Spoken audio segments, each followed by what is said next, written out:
Alright, we're going to go over the setup for a Outback 29 UBH with a bunkhouse. So the overall length from bow to stern is about 33 feet. So you're towing a pretty long vehicle, so your wheel spacing between your vehicle and the trailer itself is going to be kind of wide. So we'll talk about that in a little bit. First, I wanted to kind of go over hookup process for hooking up the weight distribution hitch and the sway bars. It's a little bit involved, but it's pretty easy once you get the hang of it. First of all, grab some gloves because everything's kind of metal and greasy and you can get nicked up or beat up. Back your vehicle up to the tongue of the trailer, obviously. And then there's two buttons here on the motor. One of them is just for the light if you're doing this at night. You can ignore that. You don't need to turn it on if you're doing this during the daytime. And then obviously there's extend and retract. If we press the retract button, which is actually the up button, it goes down onto the ball of the trailer. You want to drop it down onto the ball of the trailer until you kind of get it to where there's a point where it's firmly seated there. Just like that. We'll stop and drop our lock down, and then just go ahead and set our pin real quick so that we're locked in there. Next step I like to do, just as I'm over here, is to put the chains on. If they're too long, you can give them a little twist. Untwist them if they're too short, twist them if they're too long. There's one and two. Okay, so obviously the next step is just to hook up this emergency release while we're down here. You want to hook it up to the vehicle, on the vehicle side of the hitch. Just in case anything were to come release, it'll pull the electronic brakes on the trailer and lock them up so the trailer doesn't keep rolling down the road. Next step, we have a 7-pin plug for the electronic brakes on the trailer and the lights. We want to plug that in, make sure we get it seated. And then after that, we're going to hook up the weight distribution bars and the sway bars. Weight distribution bars are really neat, take a lot of the load off the tongue, and the sway bars obviously just makes the job a lot easier while you're towing. Trailer this size, length, with semi-trucks and that sort of thing, you don't want to tow it without sway bars. We have two of them on here. You don't necessarily need them, it's not that heavy, but it just makes it a lot easier once again. The sway bars are labeled with a D and a P, obviously driver's side and passenger side. So you just want to take a look at that when you're putting these on. There's a small pin here, we're going to pull that. There's another small pin here, pull that. There's two balls, one here and one here, that are for the sway bar. The sway bar off is to loosen, on is to tighten. Want it in a loose position, extend the bar. This is extended out, just put it onto each ball like that. And just drop the pins back in. Obviously you want to drop them in from the top and the bottom in case it wiggles, it doesn't wiggle out. And the same thing here. This one's horizontal, so it's not going to matter. And then you can kind of leave this a little loose for now. Once we get to going and we want to get on the road, we can tighten it up. When you're inside the park, if you're pulling in at tight sites, making any sharp turns, anything like that, you want to try to loosen it, leave it loose. I have a tendency to kind of work the metal in there and break it. Basically, it's a brake that's in here. So, tighten it when we're ready to go. We're going to go all the way to the on, which would be to the right on this one. And just make it nice and snug. It has nothing crazy, just like that. And go ahead and keep that parallel with the bar so it's not hanging down, hitting the road, or up hitting this as the trailer turns.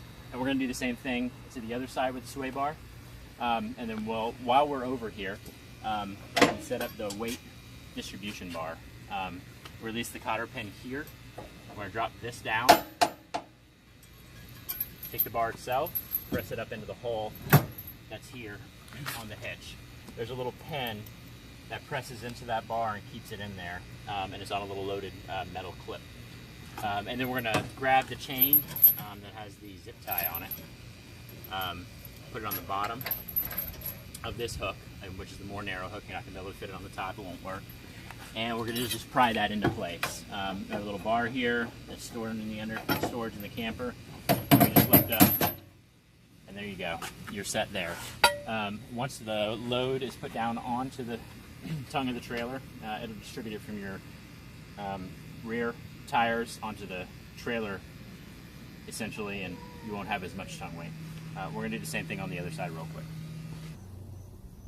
All right, we're on the other side of the trailer. We've got the sway bar hooked up, the cotter pins in. We have the weight distribution bar on, chain hooked up. We locked it up.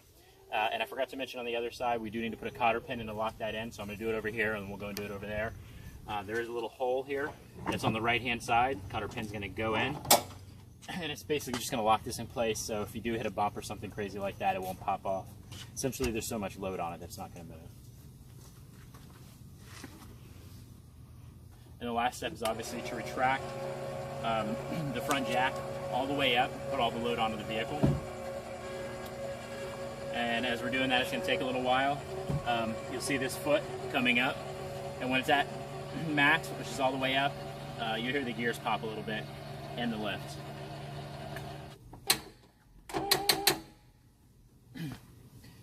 Alright, what is next? Oh. Alright, next step will be the wheel chucks, obviously. So what you want to do for the wheel chucks is get back your vehicle up about an inch or two to release the load on whatever side of the wheels, or pull forward an inch or two. Release the load on whatever side of the wheels that the trailer weight shifted to, and remove the wheel chucks. And then you'll be ready to pull away. Alright, so you'll be using an electronic brake with this trailer. It does have electronic brakes. You have an electronic brake controller. You just go ahead and set it to whatever setting feels comfortable for you. Obviously, you're towing 6,500 pounds or so with everything in it, so you're going to want something to help you stop. Probably what I use is about the 25 to 35% range. The brakes are touchy on this trailer, so if you're backing it into a small, tight spot, you don't need the brakes. Essentially, you can turn your brake controller all the way down. That'll help you kind of not be as jerky when you're pulling in or out. Other than that, it's just a matter of feel for you. So you just increase your gain or decrease your gain on your brake controller according to however you feel the trailer is pulling behind you when you hit the brakes. And so I wanted to go over the disconnect procedure too for the sway bars and the weight distribution hitch and just the trailer in general. Obviously, first and most importantly, you come to the side cubby. Whenever you have backed this into a campsite, obviously we're here in the driveway, we're not in the campsite, but whenever you've backed it into a campsite and you're in the position that you want to be in, you have the camper all the way to the driver's side of the campsite, which is usually where your water and electric hookups are. You want to leave for the slide out on this camper about 5 or 6 feet over there. You come and you grab your wheel chucks. You want to chuck a wheel on each side, just one wheel, on the front and the back side of the wheel, so they can't roll forward or back. A lot of your campsites will be fairly level, so you won't be able to tell which side it may roll to, so you want to do both. There are 4 wheel chucks on here. I already have 2 of them set up, and you can set up another one on the back side. You just bring it over, put it on the wheel, and you give it a nice little bump on the front and the back, just to make sure that our camper's not rolling away. Repeat the same thing on the other side, and then we can go ahead and proceed and disconnect from the vehicle. Alright, so then for the disconnect on this, we're just going to do the opposite of hookup. The main thing I wanted to go over is when you extend the electronic jack down, you can go ahead and release a little bit of load on the rear of your vehicle, maybe say 1 inch to 2 inches of load, of weight, and then just stop right there. It'll make your disconnect procedure a little bit easier. There won't be as much load on the weight distributing bars, so it won't be as much tension when you go to lower them.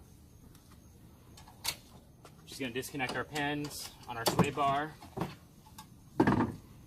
pull our cotter pin on our weight distribution hitch, set that up here so we don't misplace it, and then we're going to grab that metal bar,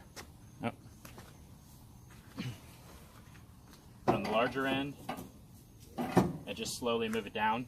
There is tension on this, so you're going to hear a little bit of bumping and banging as you do it, but it's nothing that you should be afraid of. And then right here underneath the trailer ball, there's that little release pin. You put your finger under it and pull it, that'll drop out. Basically, that was just in the groove here. And you can just set these underneath here.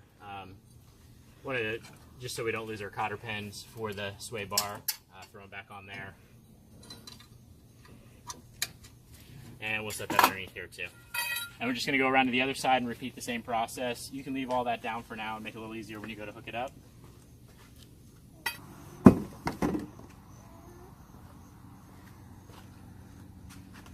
Alright, so we've got the camper disconnected from the trailer, all the chains, sway bars, weight distributing hitch, pin is pulled, we're all the way up here, wheels are shocked. So we're good to go to level this out. We're going to level it from front to back right now. That's going to help with a lot of things inside, especially when you're sleeping or walking around inside the camper, that it's not all unstable as far as the slope of the camper. So basically we're going to do that same thing that we did earlier on this jack, press our extend button. Still got to lift it up off the trailer hitch here a little bit. Now, because we're in the driveway and the driveway's sloped, this is going to be up quite a bit to make it level. But generally, when you're at a campsite, you're not going to be up very high to make it level. In fact, you're going to have to probably come down once you've lifted it off the trailer hitch.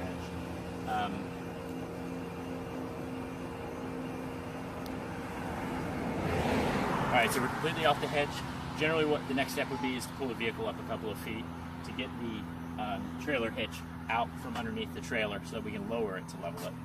But we're in the driveway, like I said, so we're going to have to make it a little higher. Come over here to the side cubby, handy dandy level, magnetic on it. You just take this and set it on the frame here, and you can see your center level, and then adjust from there.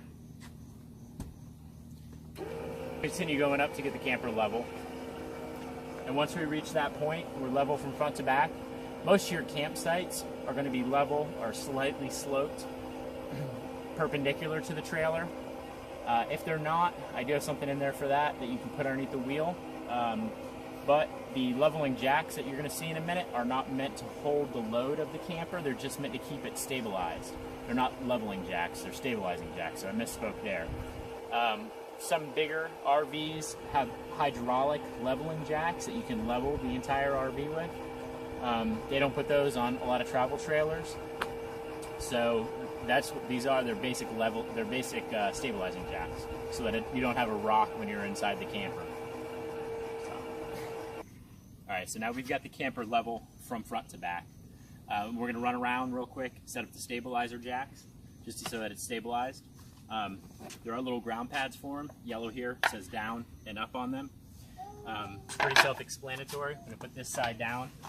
Have a handy dandy drill with an attachment on it. Put that on here, and we're just going to lower down. Now, as we do this and we reach the bottom, you don't need to worry about how tight they are. This drill's set for about 15 or 16 pounds of torque. That seems to be plenty to give them that extra little bit of oomph, but not too much, just so that they're holding enough weight on the camper to keep it from rocking around.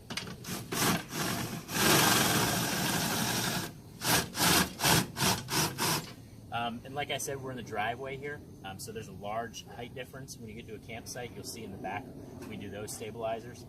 You're not going to have this much of a length on these stabilizing jacks. Technically right now, they're not supposed to be this far extended, so we should have something underneath this to shim it up. We have those levelers that I mentioned earlier that you can put underneath the tire. These are called links levelers.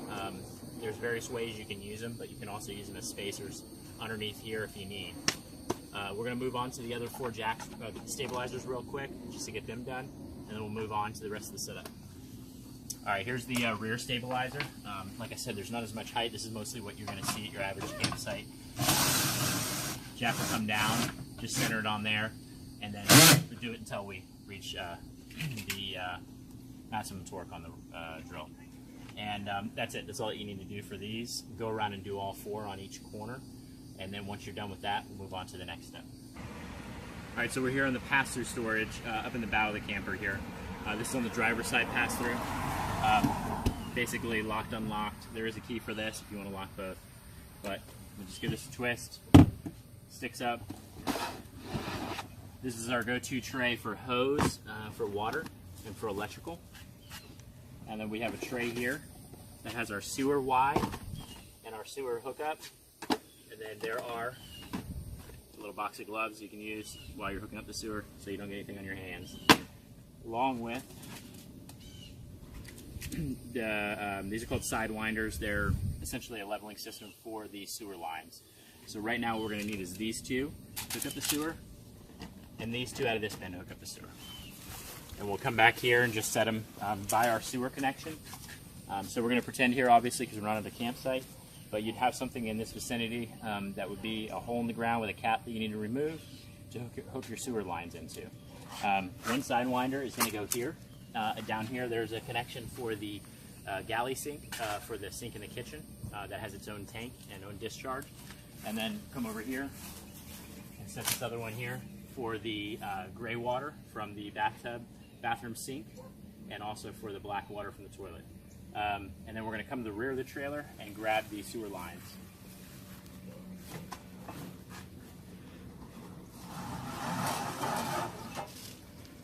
Now essentially there's two ways to do this. We can grab just 2 lines, but most of the time we may need a third. I'll show you both ways to set this up real quick, and then we'll go from there. Just disconnect your sewer lines. One's going to go here, one's going to go there. These caps on the end, you don't need for anything. They're just for storage. So you can take them and just slide them back in, back here. And then when you go to put the lines back in, you can put them on the ends so that nothing kind of leaks out and keeps it nice and tidy. Take this orange handle off the Sidewinder, and this is just going to give the sewer line a nice slope to wherever you're draining to, so that it doesn't get clogged up or there's no uphill backflow or anything like that. And we'll just put this right about here under our cap, and you're going to have a little residual water maybe in that pipe from the last time it was flushed out, but nothing to be worried about. We're going to take our sewer connection line, put it on here, give it a nice right hand turn, and you should feel it kind of lock in a little bit and seal the gasket that's on there. And then we're going to extend the sewer line to whatever length we need. Now these are about a 10 to 12 foot line, so if you are further away, which most of the time you only need about 5 feet, but if you are further away, you have a problem, there is a third line that we can use on the back side of the Y, which I'll show you in a minute. So we've got that all hooked up. We come up to this front one, and we're going to do the same thing here.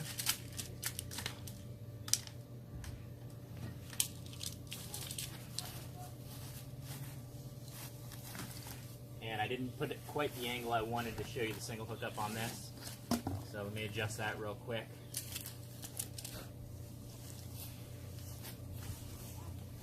And then obviously there's another black cap on here for storage. You can go ahead and disconnect that. Put your line in. And we'll stretch it out since it's been compressed sitting in the back there. And we're going to lay it on our Sidewinder just to kind of work with the slope of this.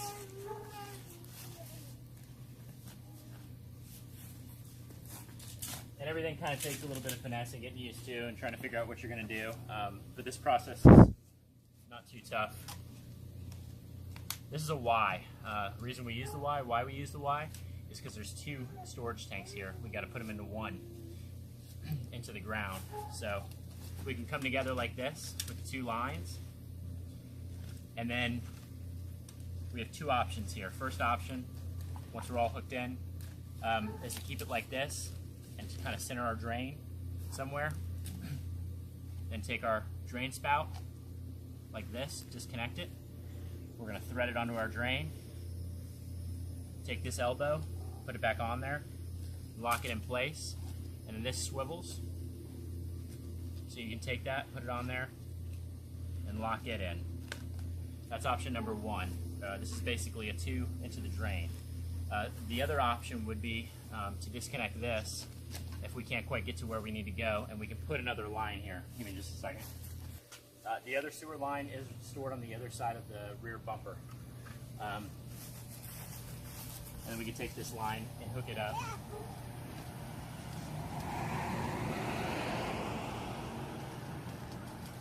And then that'll give us more length to get to where we need to go. Say that the sewer drain may be here somewhere. Disconnect this, thread on, lock in, and then we'll thread that in place. And then you've got your Y there. And just come back and check everything when you're done. Obviously, this slipped off of here. Want to have that on top of it so that everything kind of has a nice slope down to where we're going. Same thing over here.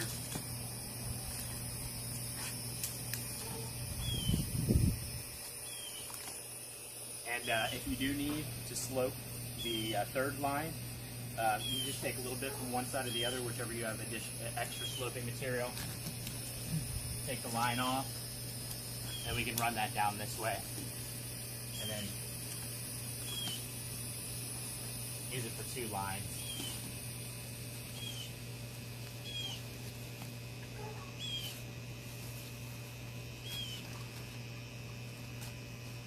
Something along those lines there.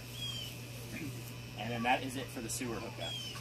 All right, the next thing we're going to do is hook up the water line and the electrical. And then we're going to put the slide out, and then we'll be good to go.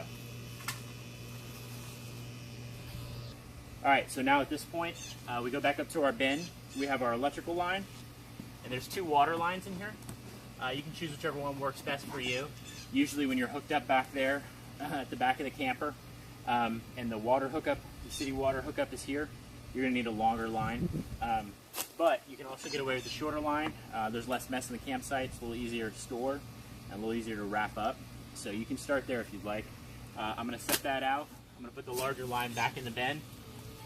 And wrapping that larger line up is a little bit more of a pain to get in the bin, since I want to go in a bigger roll.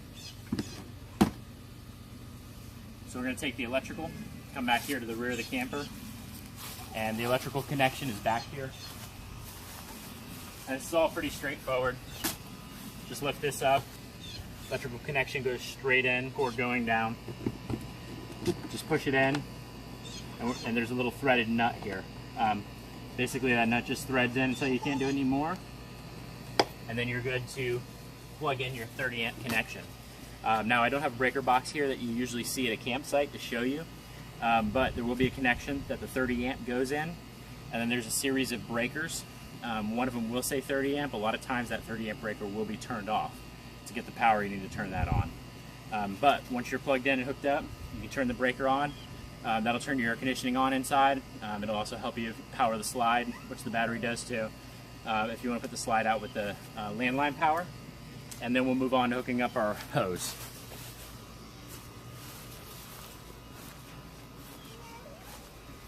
Also, I don't have a hose connection here, except for a regular house hose connection, to show you what it looked like at the campground, but it's usually right next to the electrical box.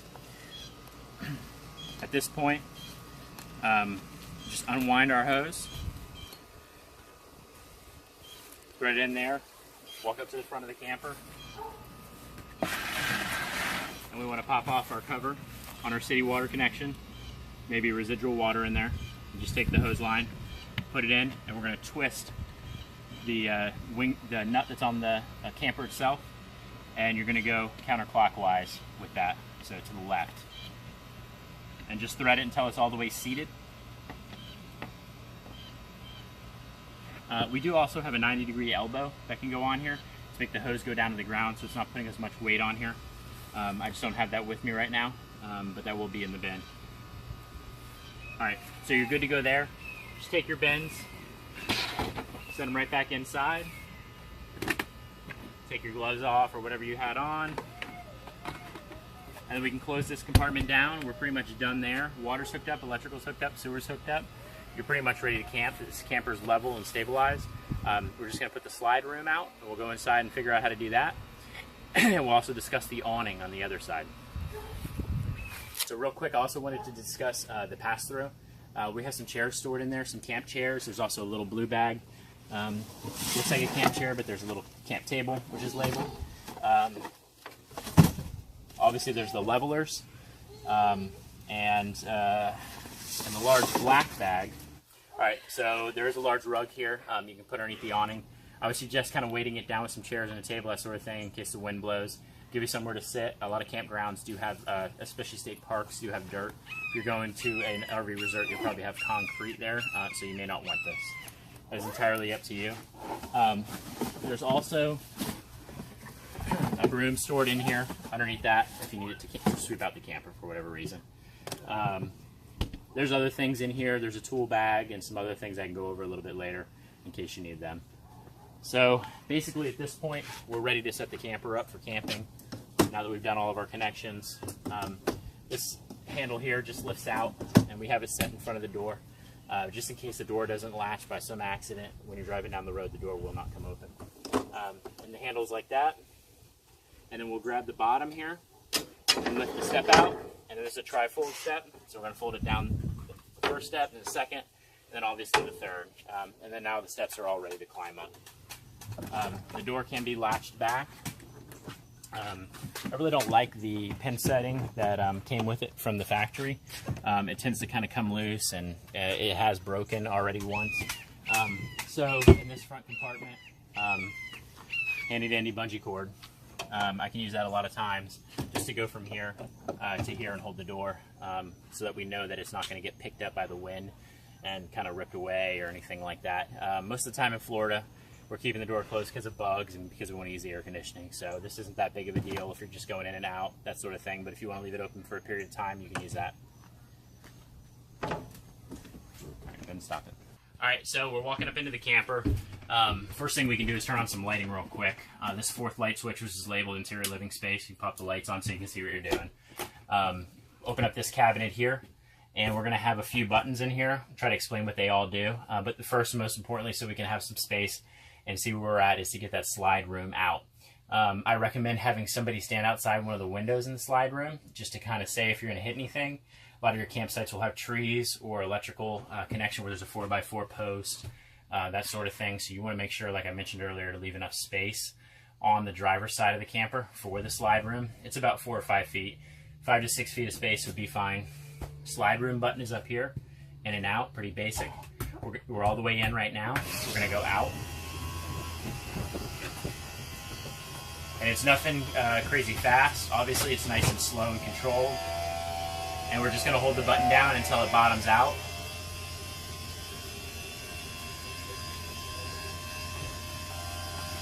Once it bottoms out, that's the only thing you need to do. There's nothing that you need to put into place or anything like that. All right, now that the slide room is all the way out, which you missed because the camera is on the slide room right now, we'll do a little video of that in a minute. We can do a few other things here. If you want to turn on the gas water heater or the electric water heater, I'd recommend electric just because it works a little bit better than the gas. But you can also use gas if you'd like. There's 2 switches here, one's for gas and one's for electric. You just flip it on and that'll start heating the water. We are hooked up to our city water at this point, and we do have water flowing into the trailer. Now the important thing to remember with this is we're going to need to bleed off all water lines to get all the air out, just so that the tank fills and warms the water, and we get all the air out of the fresh water lines as well. We'll go over that in a minute. And you can turn your electrical on there. I'm going to turn that back off since we're not using it right now. And you can also check the level of all your tanks here and the battery level. We really don't need to mess with that right now because we're hooked up. Sitting in this box of these 2 controls is your awning. This is awning in and out. To get the awning down, only thing we need to press is this, and then there's some lock pins on the awning that I'll show you. But essentially it's pretty straightforward, out or in. So right now we're going to go out. I'm going to hold this out button down. If you come outside real quick so that you can see the awning going down. We have a few palm trees here in the driveway that may be in the way a little bit, but I'll just give you a visual of that. And we're just holding the out button this entire time on the awning.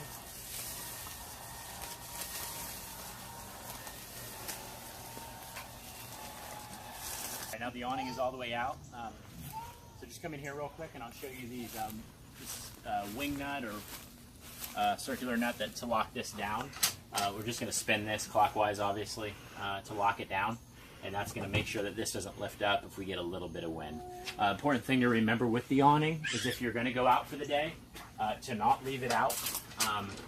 Especially in Florida, a storm can roll up, and we'll have 20 or 30 mile an hour winds real quick, and that will rip the awning off. It's not meant for that kind of wind. If you do see a storm coming in, if it's not tied down, I'd recommend pulling it up. Those wing nuts, the only thing you need to remember when we go to put this back up, which I'll show you in a second, those need to be loosened. Other than that, your awning's good to go right now. Alright, so we're going to take the awning down, put it back in, just loosen this wing nut, and we'll loosen this one over here. And then we'll step back up inside and push the in button on the awning control. And that's back up in your box again, and we're just going to essentially push in. And the awning will slowly go back up.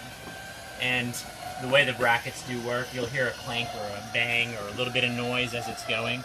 That's nothing to worry about. That's just the nature of the beast with these awnings when you're bringing them in. When it gets to the end, it's going to bang a little bit, and that'll be it. And that's all the way in. There's nothing you need to do to lock it into place, and you're ready to go there.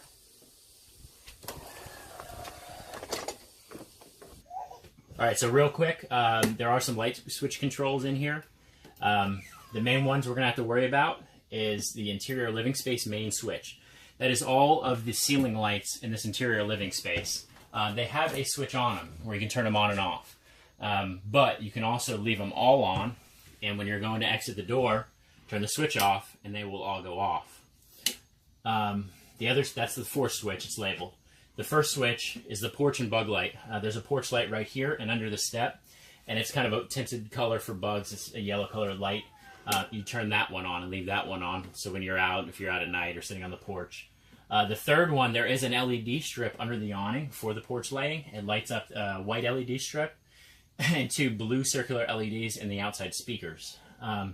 You flip that one on. The third switch is a floodlight on the back side of the camper. On the driver's side, they call it a security light. I never use it. It'll kind of tick off your neighbors in the campground because it is very bright. But if you do have some need to use it, you can turn that on and off here as well. So I'm going to turn off these other 2 porch lights right now since we don't need them, and we'll continue going over the interior.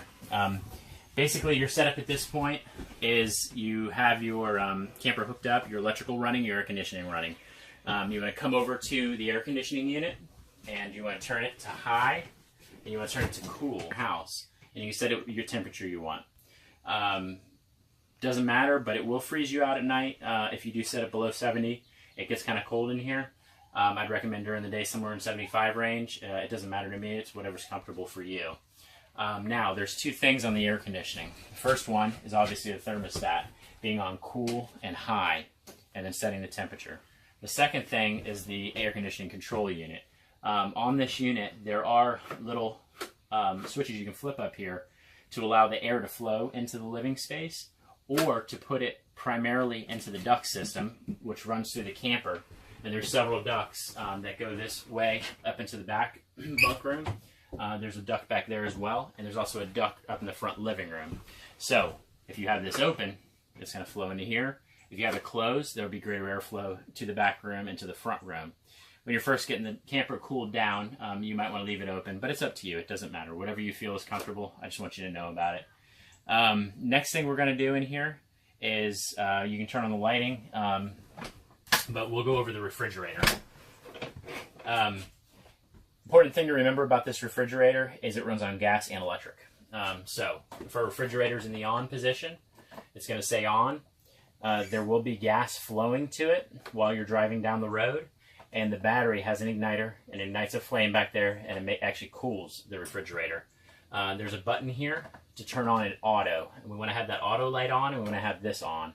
There's a little instruction manual sticker on the top door of the freezer you can read, and that kind of tells you the same thing that I just went over, but essentially we want it on and on auto. So it has the ability to select if you hook up to electrical, it'll run on electric. If you hook up to gas or you disconnect electrical, it'll run on gas. When you're towing it down the road, it'll keep the food frozen and cold, refrigerated.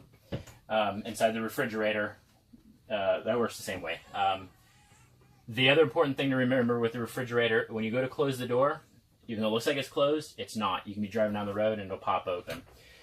Or there can be a pressure change inside the camper, it'll pop open, you'll lose a lot of your cold air. This isn't necessarily like your refrigerator at home, so it doesn't cool off quite as easily. It takes a little more work for it. So when you close these doors, you want to listen for a click and make sure that they're clicked in. And that's how you know that door is going to stay latched at all times. The next thing, obviously you have a microwave. Works just like any other microwave. If you are using the stove to cook, you want to definitely use your fan. There's also a stove light here. To light this, it's very easy. We're going to turn the burner to light and then twist the spark. And it'll spark right up. And then we're going to turn it down, medium, low, whatever setting you might need if you want to use the stove. And all 3 burners work the same way. The oven is a little bit different. The manual's there for the oven. Essentially, you're going to turn it to pilot, and you have to use a lighter to light it. There's a little bit more of an involved process.